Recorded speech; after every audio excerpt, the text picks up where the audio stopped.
خدمت همه دوستان، امیدوارم که حال دلتون خوب بوده باشه. امروز قصد داریم در خصوص بهینه‌سازی معاملات اسکلپ چند تا نکته رو با هم بررسی کنیم. حتما تا انتهای ویدیو با من همراه باشید. ممنون میشم پست رو لایک کنید و برای دوستان خودتون ارسال کنید.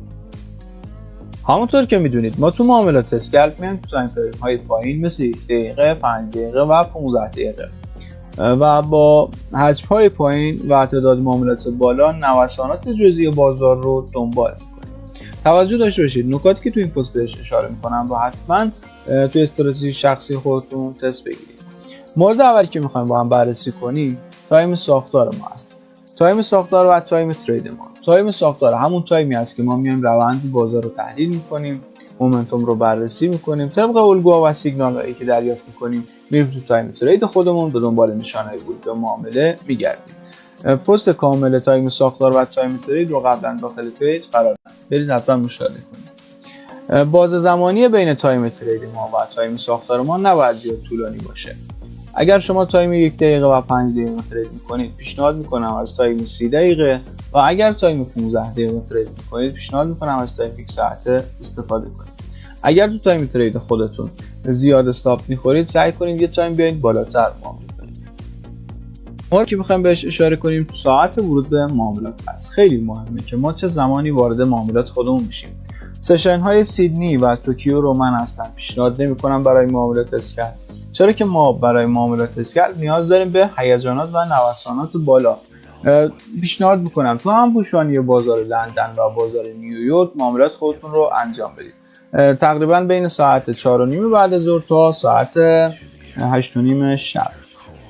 تو این بازه زمانی با ساعت 6:30 عصر تا ساعت 8:30 شب هم با هیجانات خیلی خوبی رو داره.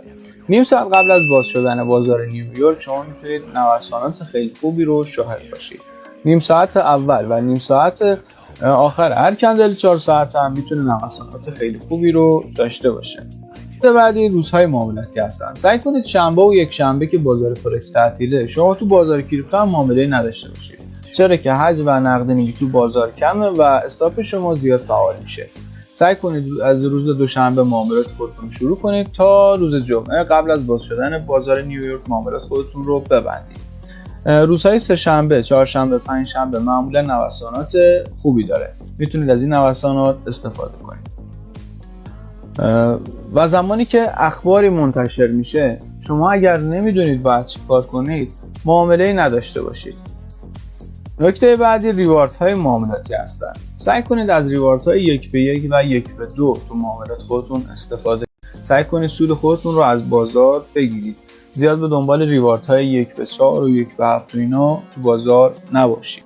آخر سیگنال ها و تاییدیه های ورود شما به معامله هست. تاییدیه های شما نباید بیش از اندازه باشه، چرا که ورود شما رو به تأخیر میندازه و عملا این فرصت معاملاتی رو از شما میگیره.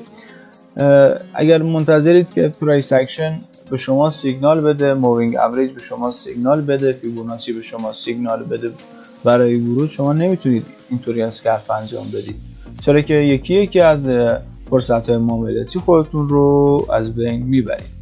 سعی کنید از الگوهای پرایسی برای تایید استفاده کنید. سعی کنید از سطوح فرش استفاده کنید، زوم‌های اتنتیک استفاده کنید.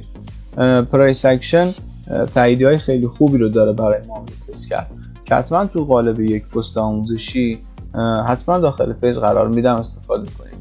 امیدوارم که این ویدیو مفید واقع بوده باشه. ممنون از همراهی گرمتون. عشق دوستان.